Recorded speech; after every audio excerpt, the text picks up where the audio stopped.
ನಮಸ್ತೆ friends, ಕುರುಮ cooking ಚಾನಲ್ಗೆ ಸ್ವಾಗತ. ಬನ್ನಿ, ಇವತ್ತು ನಾವು ಮಟನ್ ಗ್ರೇವಿ ಹೇಗೆ ಮಾಡೋದಂತ ನೋಡ್ಕೊಳ್ಳೋಣ. ನಾವಿಲ್ಲಿ ಅರ್ಧ ಕೆ ಜಿಯಷ್ಟು ಮಟನ್ನ ತೊಗೊಂಬಂದಿದ್ದೀವಿ. ಇವಾಗ ನೋಡಿ, ಸ್ಟವ್ ಹಚ್ಬಿಟ್ಟು ಒಂದು ಕುಕ್ಕರ್ ಕೂಡ ಇಟ್ಕೊಂಡಿದ್ದೀವಿ. ಕುಕ್ಕರ್ ಬಿಸಿ ಆದ ನಂತರ ಸ್ವಲ್ಪ ಎಣ್ಣೆ ಹಾಕ್ಕೊಂಡಿದ್ದೀವಿ. ಮಟನಲ್ಲೇ ಕಬ್ಬಿನ ಅಂಶ ಜಾಸ್ತಿ ಇದೆ, ಅದಕ್ಕೆ ನಾವು ಎಣ್ಣೆನ ಕಮ್ಮಿ ಹಾಕ್ಕೊಂಡಿದ್ದೀವಿ. ಈ ಮಟನ್ನ ಎಣ್ಣೆಲಿ ಹಾಕೊಂಡ್ಮೇಲೆ ಚೆನ್ನಾಗಿ ಮಿಕ್ಸ್ ಮಾಡ್ಕೋಬೇಕು. ನೋಡಿ, ಈ ರೀತಿ ನಾವು ಯಾವಾಗಲೂ ಈ ರೀತಿ ನೆನೆ ಇರುವಂಥ ಅಥವಾ ಮೂಳೆ ಇರುವಂಥ ಮಟನ್ನೇ ಜಾಸ್ತಿ ತರೋದು. ನೋಡಿ, ಇಲ್ಲಿ ರುಚಿ ತಕ್ಕಷ್ಟು ಉಪ್ಪು ಕೂಡ ಹಾಕ್ಕೊಂಡಿದ್ದೀನಿ.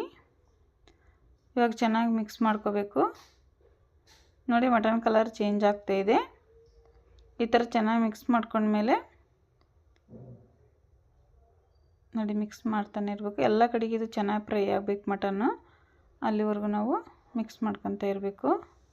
ಇಷ್ಟು ಮಿಕ್ಸ್ ಆದಮೇಲೆ ನಾವಿಲ್ಲಿ ಖಾರದ ಪುಡಿ ಹಾಕ್ಕೊತಾ ಇದ್ದೀವಿ.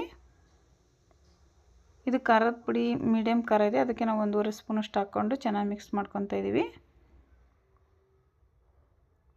ನೋಡಿ, ಈ ರೀತಿ ನಾವು ಹಾಕಿರೋಂಥ ಖಾರದ ಪುಡಿ ಕೂಡ ಎಲ್ಲ ಕಡೆಗೆ ಬೆರಿಬೇಕು, ಆ ಥರ ನಾವು ಮಿಕ್ಸ್ ಮಾಡ್ಕೋಬೇಕು.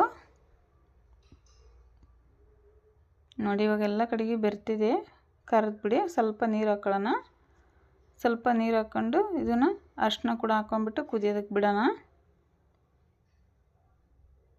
ಅರಿಶಿನ ಹಾಕಿದ ಮೇಲೆ ಅಷ್ಟೇ ನೀಟಾಗಿ ಮಿಕ್ಸ್ ಮಾಡ್ಕೊಂಡು ಸ್ವಲ್ಪ ಕಾಯಿ ಮಸಾಲ, ಟೊಮೊಟೊ ಪೇಸ್ಟು ಮತ್ತು ಅರಿಶಿನ, ಬೆಳ್ಳುಳ್ಳಿ, ಶುಂಠಿ, ಕೊತ್ತಂಬರಿ, ಪುದೀನ ಪೇಸ್ಟ್ ಹಾಕ್ಕೊಂಡಿದ್ದೀವಿ. ನಾವು ಕಾಯಿ ಮಸಾಲದಲ್ಲಿ ಚಕ್ಕೆ, ಏಲಕ್ಕಿ, ಲವಂಗ ಕೂಡ ಹಾಕ್ಕೊಂಡಿದ್ದೀವಿ. ಇದಿಷ್ಟು ಪೇಸ್ಟ್ನ ಚೆನ್ನಾಗಿ ಮಿಕ್ಸ್ ಮಾಡ್ಕೋಬೇಕು. ನೋಡಿ, ನಾವು ಏನೇನು ಮಸಾಲ ರುಬ್ಕೊಂಡಿವಿ ಅಂತ ಹೇಳಿದ್ದೀವಿ. ಇಷ್ಟೇ ಮಸಾಲ ನೀವು ಕೂಡ ಹಾಕ್ಕೊಂಡ್ಬಿಟ್ಟು ಇದಕ್ಕೆ ನೀರು ಹಾಕ್ಲಾರ್ದಂಗೆ ಮಸಾಲ ಅಷ್ಟೇ ಹಾಕ್ಕೊಂಡು ಮಿಕ್ಸ್ ಮಾಡ್ಕೋಬೇಕು. ಇವಾಗ ರುಚಿ ತಕ್ಕಷ್ಟು ಉಪ್ಪು ಕೂಡ ಹಾಕೊಳ್ಳೋಣ. ಉಪ್ಪು ಹಾಕ್ಕೊಂಡು ಕುಕ್ಕರ್ನ ಕ್ಲೋಸ್ ಮಾಡಿ 3 ಸೀಟಿ ಕೂಗಿಸ್ಕೊಳ್ಳೋಣ. ಮಟನ್ ಗ್ರೇವಿ ರೆಡಿ ಆಗುತ್ತೆ. ನೋಡಿ, ಮಟನ್ ಗ್ರೇವಿ ರೆಡಿಯಾಗಿದೆ. ಇಷ್ಟು ಸಿಂಪಲ್ಲಾಗಿ ಬೇಗ ಕೂಡ ಮಾಡ್ಕೊಂಡಿದ್ದೀವಿ. ಇದು ಬಿಸಿ ಬಿಸಿ ರಾಗಿ ಮುದ್ದೆ, ರೊಟ್ಟಿ, ಚಪಾತಿ ಜೊತೆ ಎಲ್ಲ ತುಂಬ ಚೆನ್ನಾಗಿರುತ್ತೆ. ಮತ್ತು ರೈಸ್ ಜೊತೆ ಕೂಡ ಊಟ ಮಾಡ್ಕೋಬೋದು.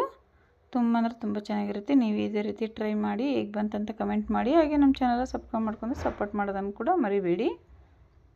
ನೋಡಿ, ಈ ರೆಸಿಪಿ ಕೂಡ ರೆಡಿ ಆಯಿತು.